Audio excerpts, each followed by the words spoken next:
Saya pegawai di salah satu bank konvensional. Setelah saya tahu jika bekerja di bank itu riba, saya berniat untuk berhenti. Tapi saya masih ragu karena sempat konsultasi ke beberapa teman bahwa dilihat dari manfaat bank itu lebih banyak daripada mudaratnya.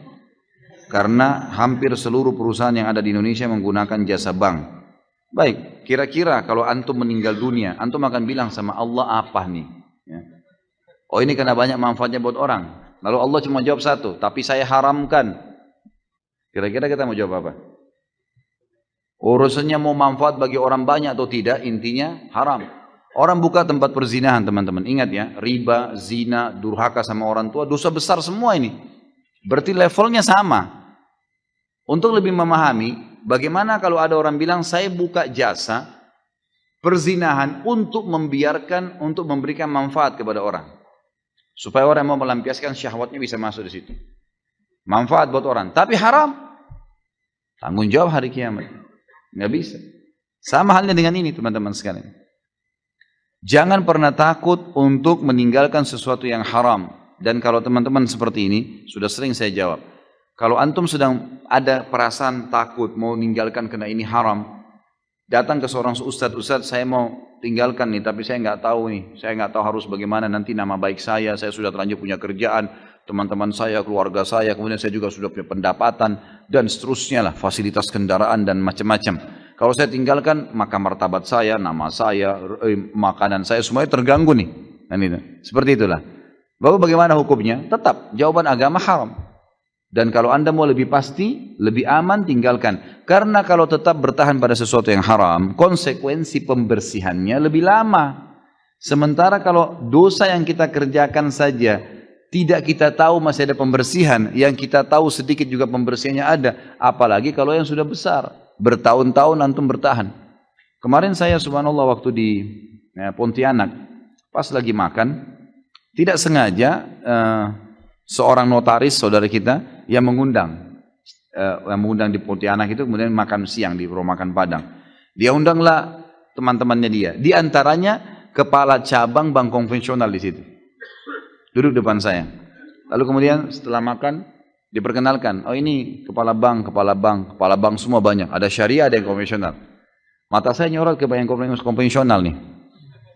Saya tanya, Pak, tidak pengen berhenti ya Pak? Saya tanya gitu. Oh pengen sih Ustaz. Ini ditunjuk temannya notaris, saya nggak usah sebutin namanya. Ini Bapak ini tahu betul saya ingin berhenti. Terus kenapa nggak berhenti Pak? Iya, lagi mengatur strategi. Gitu. Baik, kalau dalam mengatur strategi ini Bapak mati bagaimana? Ini di meja makan nih, saya ngomong gitu.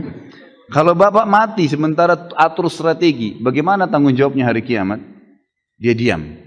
Coba Bapak pikirin coba. Ingat Pak, prestasi dunia ini hanya akan kita tinggalkan di dunia. Di akhirat, apa yang Bapak lakukan dari kebaikan akan diterima. Pikirkan baik-baik ini. 1 dirham riba, dalam hadis dikatakan lebih berat daripada 36 kali berzina. Riwayat lain lebih berat daripada berzina dengan ibu sendiri. Bapak sudah tahu belum itu? Iya Ustaz. Baik, apa yang Bapak kira-kira mau lakukan sekarang? Nah, saya tanya gitu. Saya mau tinggalkan, tapi kira-kira kiat-kiatnya Ustaz. Baik. Langkah pertama, kiat pertama Bapak keluar, saya bilang. Keluar dulu. Kenapa keluar? Dia kan diam. Saya tanya, Bapak pasti tanya saya, kenapa keluar? Saya bilang iya. Bapak sekarang lagi injak lumpur, penuh lumpur nih semuanya. Lalu bilang, Ustadz bersihin dong. Saya bawa air nih, selang.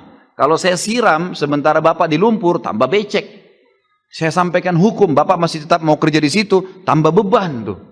Pulang tambah terfikirkan, tambah ini. Jadi serba susah. Jadi caranya keluar dulu dari lumpur. Keluar di jalan, saya siram tuh. Bersih, keringin bisa lari. Gitu kan. Jadi harus keluar, nggak bisa enggak. Bapak harus keluar dulu gitu kan. Baru bisa jalan gitu. Dia bilang sebenarnya gini Pak. Saya bilang minimal Bapak pindah ke syariah. Saya bilang gitu. Iya sebenarnya mau Pak. Dan Bapak perlu tahu, dia bilang Pak Ustadz. Waktu bank syariah dibuka, begitu mau buka cabang di sini dia bilang, gitu kan? Semua ini yang konven ini mau pindah ke syariah semua. Sampai sekarang dikasih peraturan udah nggak bisa lagi. Jadi ini yang membuat masih tertahan. Baik, kiat pertama dari saya keluar. Kiat kedua, Bapak mulai memikirkan dari uang yang ada untuk buka usaha. Usaha-usaha. Yang ketiga, Menjelaskan pada istri, pada anak, supaya mereka tidak kaget tentang masalah haram. Ajak mereka supaya satu rumah semua kerjasama untuk itu. Yang keempat, bertawakal kepada Allah. Sudah. Kalau enggak, nanti kalau mati bagaimana tanggung jawabnya? Allahu alam. Jadi seperti itulah kurang lebih nasihat saya kepada penanya tadi, seperti saya sampaikan ke sana.